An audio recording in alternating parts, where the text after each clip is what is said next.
आसंते शुणा भक्त कवि रामदास विरचित दाढ़ियाता भक्तिर तिलच्छ महापात्र संवादर द्वितीय भाग।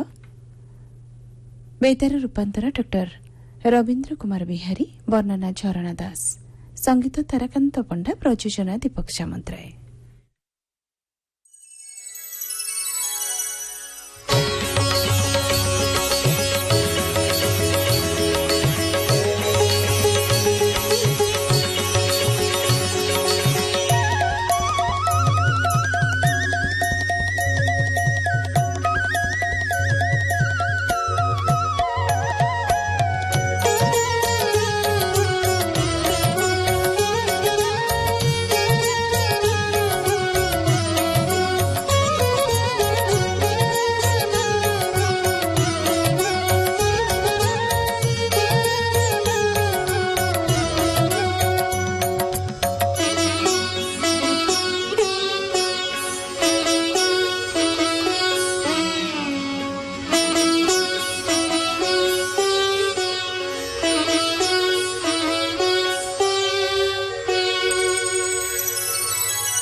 तिलच्छ महापात्र दारू देवता श्री जगन्नाथ मस्तकरे केश उठिबा कथा केबे सुनिछंती?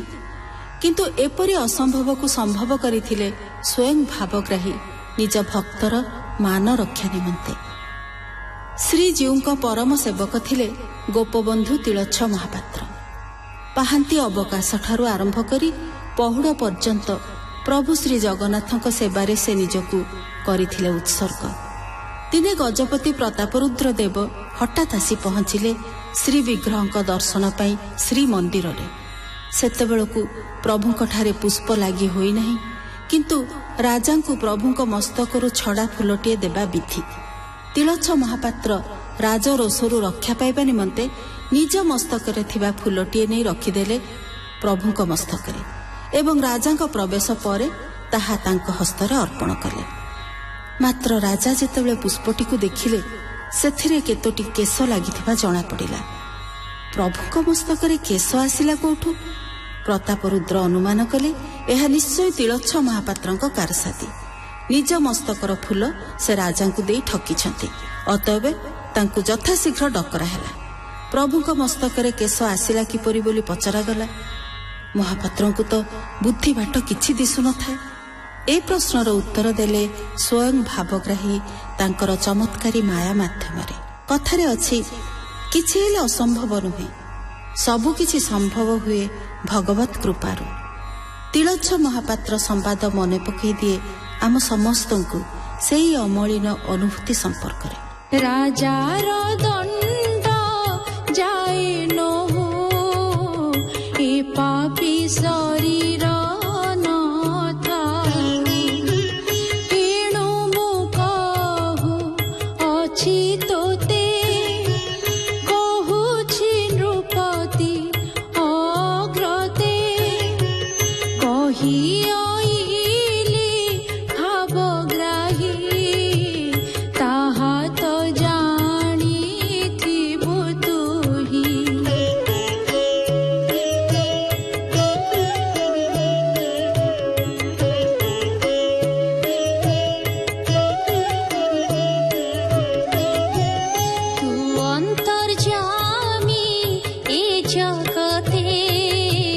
किसो बार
ଯାଉଛ ମହାପାତ୍ର ଘରେ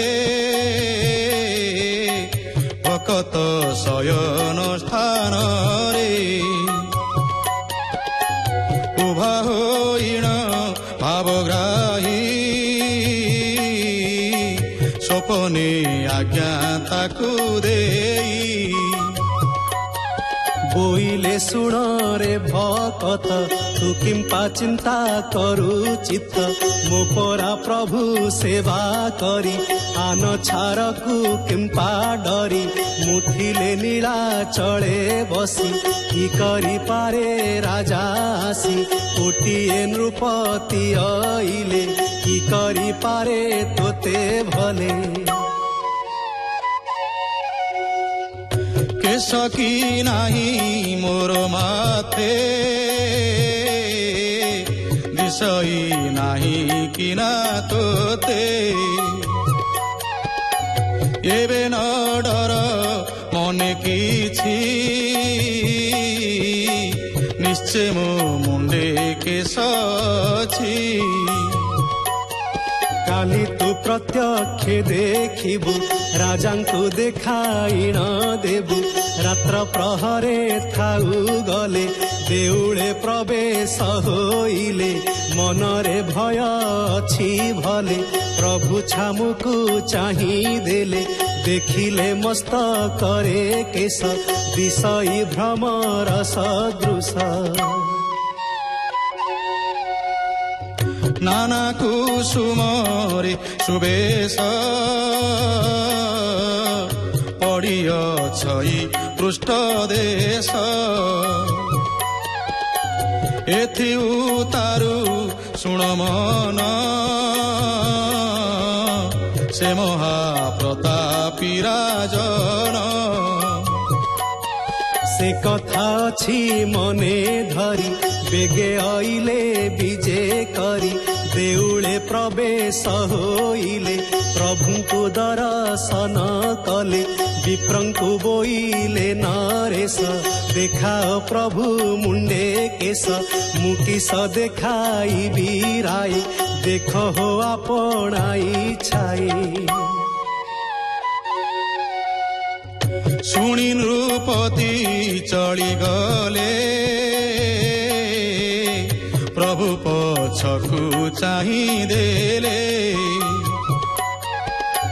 ଦେଖିଲେ ପ୍ରଭୁ ମସ୍ତକର ସୁନ୍ଦର ଦିଶେ କେଶ ଭାର ଅତ୍ୟନ୍ତ କଳା ଅତି ଲମ୍ବ ଜଟା ଯେ ପଡ଼ିଛି ନିତମ୍ବ ଯଉ ମହଣ ବିକରାଳ କାହୁଁ ଖଞ୍ଜାଇ ଏତେ ବାଳ ପ୍ରଭୁ ମସ୍ତକେ କେଶ ଧରି ଝିଙ୍କିଣ ଦେଲେ ଗୋଟା ଚାରି ତକ୍ଷଣେ ରୁଧିର ବାହାର ହୋଇଲା ପ୍ରଭୁ ମସ୍ତକର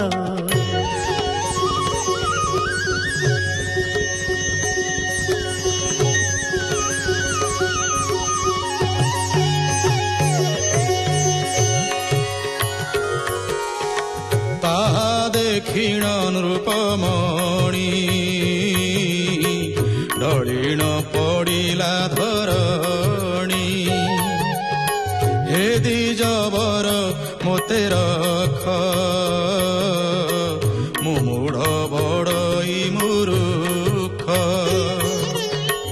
ପ୍ରଭୁରେ ଅପରାଧୀ ହେଲି ଏବେ ସାକ୍ଷାତେ ନାଶ ଗଲି ମୁଁ ମୂଢ଼ ମନ୍ଦ କୃତ୍ୟ କଲି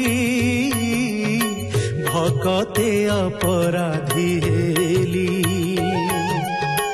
ହେମନ୍ତ ବୋଲି ବିପ୍ରପାଦେ ରାଜା ପଡ଼ିଲେ ଅପ୍ରମାଦେ ତୋଳି ଧଇଲେ ବିପ୍ରବର କଲ୍ୟାଣ ହେଉ ଦଣ୍ଡଧର ତୁମ୍ଭର ନାହିଁ କିଛି ଦୋଷ ସେ ହରି ମହିମା ବିଶେଷ ଭକତ ବନ୍ଧୁ ଆଦି ମୂଳ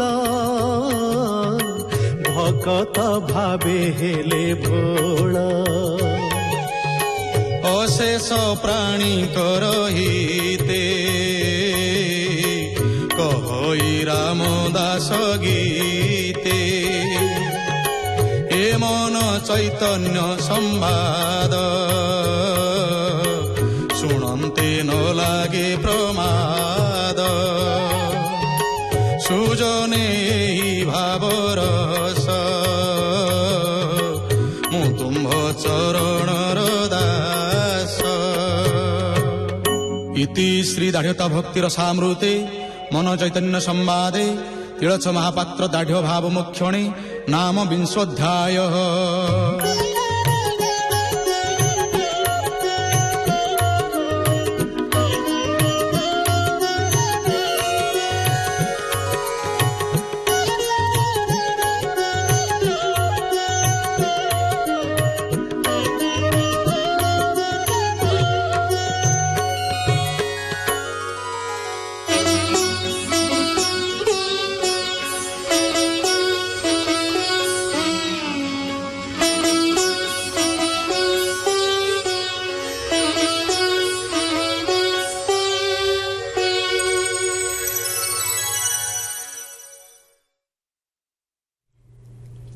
ଶୁଣୁଥିଲି ଭକ୍ତ କବି ରାମଦାସ ବିରଚିତ ଦାଢ଼୍ୟତା ଭକ୍ତିର